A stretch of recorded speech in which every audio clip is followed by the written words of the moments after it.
बिस्मिल्लाहिर्रहमानिर्रहीम। अस्सलाम वालेकुम dear students, welcome to the linguistic academy. Dear students, आज की इस वीडियो में हम नरेशंस, टाइप्स ऑफ नरेशंस जिसमें डायरेक्ट स्पीच और इनडायरेक्ट स्पीच को एग्जांपल्स की मदद से समझने की कोशिश करेंगे।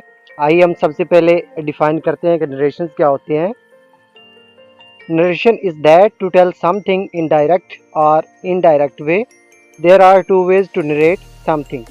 तो डियर स्टूडेंट, नरेशन दरअसल किसी बात को या किसी चीज़ को डायरेक्ट या फिर इनडायरेक्ट तरीके से बयान करना होता है। और किसी भी बात को या किसी भी चीज़ को बयान करने के दरअसल दो तरीके होते हैं, एक डायरेक्ट स्पीच या डायरेक्ट वे, दूसरा इनडायरेक्ट स्पीच या इनडायरेक्ट वे। आइए हम देखते हैं कि डायरेक्ट स्पीच क्या होती है। In direct speech, we use exactly the same words used by someone, means speaker. Direct speech में हम स्पीकर के अल्फाजों को या कोई भी शख्स जो बात बयान करने वाला होता है उसके अल्फाजों को हूबहू दोहराते हैं। एग्जाम्पल देखें। Aarish sad, I am writing work. तो डियर स्टूडेंट्स, ये हमारे पास एक डायरेक्ट स्पीच है क्योंकि इसमें जो बात बयान करने वाला है उसके अल्फाजों को हूबहू दोहराया गया है। इस स्पीच के दो हिस्से हैं, एक रिपोर्टिंग स्पीच और दूसरा रिपोर्टेड स्पीच। रिपोर्टिंग स्पीच, इस डायरेक्ट स्पीच के अंदर जो कॉमाज के बाहर वाली जो स्पीच है हमारे पास वो रिपोर्टिंग स्पीच है, और जो कॉमाज के इनसाइड है वो रिपोर्टेड स्पीच है। आइए अब हम समझते हैं कि इनडायरेक्ट स्पीच क्या होती है। In indirect speech we don't repeat exactly the same words used by someone और speaker, exact words of the speaker are changed. In indirect speech के अंदर हम स्पीकर के या कोई भी शख्स जो बात बयान करने वाला होता है हम उसके अल्फाजों को हूबहू नहीं दोहराते, बल्कि उनमें क्या करते हैं कि चेंजिंग करते हैं।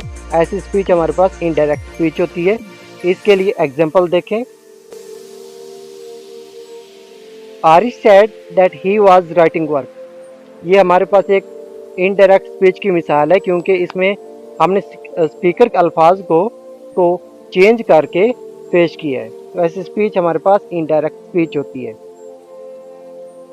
डियर स्टूडेंट्स, किसी भी डायरेक्ट स्पीच को इनडायरेक्ट स्पीच के अंदर तब्दील करने के लिए बेसिकली हमारे पास 3 रूल्स होते हैं। रूल नंबर 1 है हमारे पास चेंज द टेंस, और रूल नंबर 2 है चेंज द प्रोनाउन, और रूल नंबर 3 हमारे पास change the time and place होता है। बेसिकली ये 3 हमारे पास रूल्स होते हैं जब भी हम डायरेक्ट स्पीच को इनडायरेक्ट स्पीच के अंदर तब्दील करते हैं, तो इन 3 रूल्स का इस्तेमाल करते होते हैं। आइए अब हम इनका तफसीली जायज़ा लेते हैं। रूल नंबर 1 जो कि चेंज द टेंस है, उससे स्टेट नंबर 1 देखें। When the reporting speech of direct speech is in the past tense, then all the present tenses are changed to the corresponding past tense in direct speech. वो कहता है कि अगर reporting speech direct speech के अंदर जो है वो पास्ट टेंस के अंदर है, तो क्या होता है कि जब हम उस स्पीच को डायरेक्ट स्पीच को इनडायरेक्ट स्पीच के अंदर तब्दील करते हैं, तो जो रिपोर्टेड स्पीच होती है वो अगर प्रेजेंट के अंदर है तो हम उसे पास्ट के अंदर तब्दील कर देते हैं। जैसा कि ये देखें, हमारे पास एक प्रेजेंट कॉन्टिन्यूस है तो वो क्या होता है, पास्ट कॉन्टिन्यूस में बदल जाता है। इसका मतलब यही है कि अगर रिपोर्टेड स्पीच हमारी प्रेजेंट कॉन्टिन्यूस में है तो वो पास्ट कॉन्टिन्यूस में बदल दी जाती है। एग्जाम्पल देखें। Aarish sad I am eating food. तो डियर स्टूडेंट, ये हमारे पास एक डायरेक्ट स्पीच है, और इसमें जो रिपोर्टिंग स्पीच है वो पास्ट टेंस के अंदर है और रिपोर्टेड स्पीच प्रेजेंट कॉन्टिन्यूस के अंदर है। हम इस रूल के मुताबिक प्रेजेंट कॉन्टिन्यूस टेंस को, जो कि रिपोर्टेड स्पीच है, उसको हम पास्ट कॉन्टिन्यूस टेंस के अंदर तब्दील कर देंगे, और ये स्पीच कुछ इस तरह से तब्दील हो जाएगी। Arish said that he was eating food. Dear student, ये स्टेटमेंट नंबर 2 है हमारे पास चेंज द टेंस के हवाले से।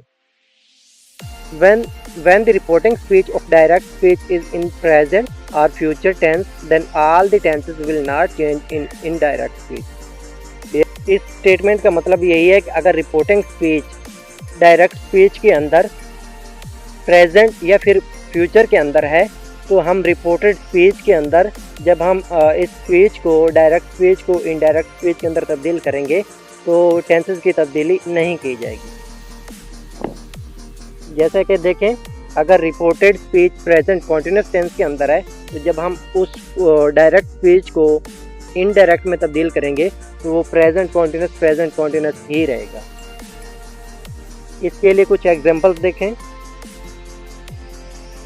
पहली एग्जांपल है Aarish says I am eating food. तो डियर स्टूडेंट, ये हमारे पास एक डायरेक्ट स्पीच है और इसमें जो रिपोर्टिंग स्पीच है वो प्रेजेंट टेंस के अंदर है और जो अंदर वाली रिपोर्टेड स्पीच है वो चेंज नहीं होगी और सिर्फ इसमें क्या होगा कि प्रोनाउंस की चेंजिंग होगी, बाकी कुछ चेंज नहीं होगा। तो इसकी इनडायरेक्ट स्पीच कुछ यूँ होगी, Aarish says that he is eating food. Example number 2 देखें, Aarish will say I am eating food. तो इसकी इनडायरेक्ट स्पीच कुछ यूँ होगी, Aarish will say that he is eating food. तो डियर स्टूडेंट, आपने देखा कि हमने इन एग्जांपल्स में टेंसेस की कोई चेंजिंग नहीं की। इसकी वजह ये है कि जो रिपोर्टिंग स्पीच है हमारे पास वो प्रेजेंट या फिर फ्यूचर के अंदर आ रही है, तो इसलिए हम डायरेक्ट स्पीच को इनडायरेक्ट स्पीच के अंदर तब्दील करते हुए रिपोर्टेड स्पीच में कोई तब्दीली नहीं करेंगे। डियर स्टूडेंट, अब हम समझते हैं कि अगर हमारे पास रिपोर्टिंग स्पीच जो है वो पास्ट के अंदर होगी तो उसमें क्या क्या तब्दीलियाँ आ सकती हैं। डियर स्टूडेंट, अगर हमारे पास टेंस पास्ट के अंदर है तो जो रिपोर्टिंग स्पीच है वो अगर ही सैड है तो वो ही सैड ही रहेगा और अगर ही सैड टू मी है तो वो ही टोल्ड मी में बदल दिया जाता है। और रिपोर्टेड स्पीच के अंदर हम चेंज ऑफ टेंस करते हैं, मीन के टेंस की तब्दीली करते हैं, प्रोनाउंस की चेंजिंग करते हैं और टाइम और प्लेस की चेंजिंग करते हैं। अगर टेंस हमारे पास प्रेजेंट के अंदर है और हम रिपोर्टिंग स्पीच जैसे कि हमारे पास ही सेज है तो वो ही सेज ही रहेगा और अगर ही सेज टू मी है तो वो ही टेल्स मी में बदल दिया जाता है।